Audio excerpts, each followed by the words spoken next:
राधे राधे गुरुजी। मेरा राधे। नाम अस्मिता है, मैं दिल्ली से आई हूँ। हमें ऐसा क्या करना चाहिए कि हमारा आखिरी बर्थ हो, इसके बाद हम ना आए यहाँ पे? क्यों, क्या दिक्कत हो रही है आपको? कलयुग अच्छा नहीं है, क्या अच्छा नहीं लग रहा है आपको? परेशानियाँ होती हैं बहुत। क्या करियर- परेशानी है आपको? बहुत सारी, करियर में, फैमिली में, पर्सनल लाइफ में। देखो, परेशानियों का नाम ही जीवन है। आपने देखा होगा हॉस्पिटल में जब कोई बीमार पड़ता है ना और वेंटिलेटर पे होता है तो वहाँ एक मशीन होती है, उसमें लाइन यूं यूं चलती है, ऐसी चलती है ना, और लाइन सीधी हो गई मतलब मर गए। डेथ, मर गया। जब तक टेढ़ी लाइनें हैं, जब तक उतार चढ़ाव है, तब तक ही जीवन है। सीधा हुआ तो मर जाएगा आदमी। तो आपके जीवन में ये उतार चढ़ाव जो है, स्ट्रगल जो आप कर रहे हैं, करते रहिए। यहाँ जितने लोग बैठे हैं, ये दास अनिरुद्ध सहित, भगवान राम सहित, भगवान कृष्ण सहित, किसके जीवन में स्ट्रगल नहीं था? ये तो अच्छा है कि आप संसार में ना आए। प्रभु के शरण में रहने वाला बार बार जन्म मृत्यु में नहीं उलझता। लेकिन जब तक हो, हंस के रहो, खुश रहो, रो कर नहीं, परेशान होकर नहीं। ये तो चलता रहेगा, परेशानियां तो आएंगी जाएंगी, लेकिन उन परेशानियों के बाद भी आपको हैप्पी रहना चाहिए, खुश रहना चाहिए। ये जीवन है बेटा। इस संसार में ऐसा कौन है, एक को पकड़ के लाओ जिसके जीवन में दुख ना हो। बस किसी के जीवन में ज्यादा है, किसी के में थोड़ा सा कम है। कोई बता पाता है, कोई नहीं बता पाता। बाकियों को देख के ऐसा लगता है कि उनके जीवन में दुख नहीं है, ज्यादा मेरे में है। ना ना, आपका चलो क्या दुख है बताओ। अच्छा,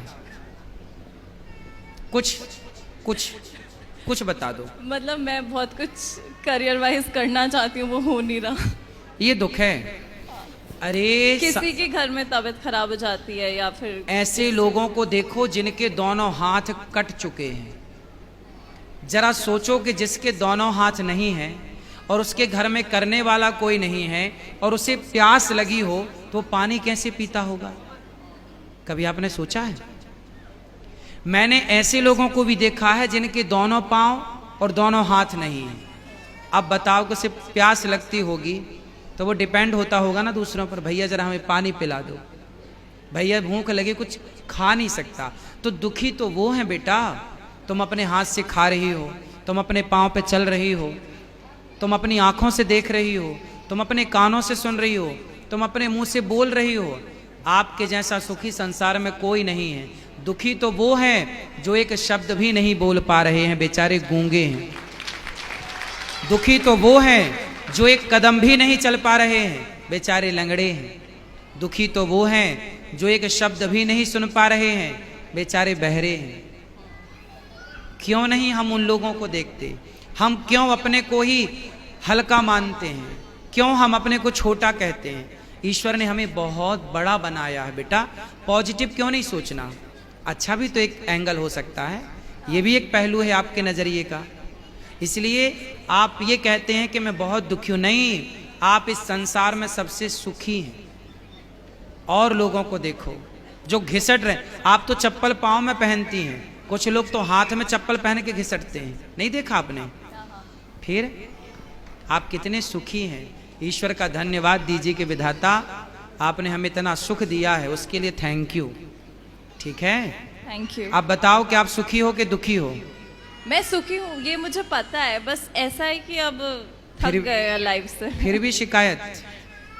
शायद से, मतलब ह्यूमन नेचर होती है कि नहा नहीं, बेटा हमेशा खुश देखो, नहीं रहते। यदि शिकायतें करने बैठेंगे तो सबकी शिकायतें हैं।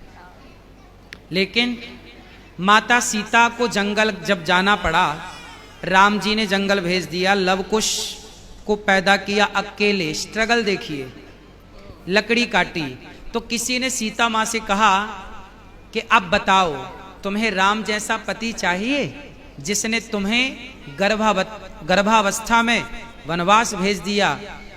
किसी नारी को क्या ऐसा पति चाहिए कि उसका पति गर्भवती स्त्री को घर से निकाल दे? तब सीता माँ ने कहा, बहन जब जब मेरा जन्म हो तब तब मुझे राम ही पति के रूप में प्राप्त हो। लोगों ने कहा कि तुम्हारा इतना कष्ट देने वाला राम तुम फिर से पति रूप में चाहती हो? सीता माँ ने कहा कष्ट मुझे मिला, ये तो आप लोग मेरा कष्ट जरा सा देख रहे हैं। जो मुझे सुख मिला है राम को पाकर, जो सम्मान मिला है राम को पाकर, उस सम्मान उस सुख के आगे ये दुख तो कुछ भी नहीं है। इसलिए मैं राम के उस सम्मान, आज जहां राम खड़े होते हैं वहां माता सीता खड़ी होती हैं, तो मैं राम जैसा पति क्यों ना चाहूं। मुझे जरा सा दुख मिल गया तो क्या मैं उस जरा से दुख के कारण अपने राम को छोड़ दूं? ना बेटा, जिस राम ने हमें इतना सुख दिया है, यदि जरा सा कोई बात नहीं, तुम्हारी माँ इतना लाड़ करती है और एक थप्पड़ मार दे गाल में, इसके लिए हम माँ को दुश्मन तो नहीं मानने लगते ना। बस ईश्वर ने इतना सुख दिया, जरा सा दुख भी हो तो ईश्वर का प्रसाद मान के उसे ग्रहण करना चाहिए, थैंक यू कहना चाहिए ईश्वर को। तुम्हारी माँ ने बचपन में तुम्हें कभी मारा नहीं एक थप्पड़, इसलिए तुम्हें थप्पड़ का एहसास नहीं है बेटा। ईश्वर के थप्पड़ का एहसास भी काश होता आपको। ये मेरी बहन है, ये बहुत पिटी है, तो मैं कम पिटी हूँ घर में। कम पिटी हो मतलब पिटी तो हो बहुत कम, हाँ। चलो अच्छा है। माँ जब आपको मारती है, अच्छा इनको मारती थी माँ, तो क्या इनकी दुश्मन है इनकी माँ? नहीं नहीं, फिर इनके भले के लिए। ऐसे ही है, ईश्वर यदि हमें थोड़ा दंड भी देते हैं, दुख भी देते हैं, तो वो हमारी भलाई होती है। तेरे फूलों से भी प्यार, तेरे कांटों से भी प्यार। Thank you. खुश रहिए।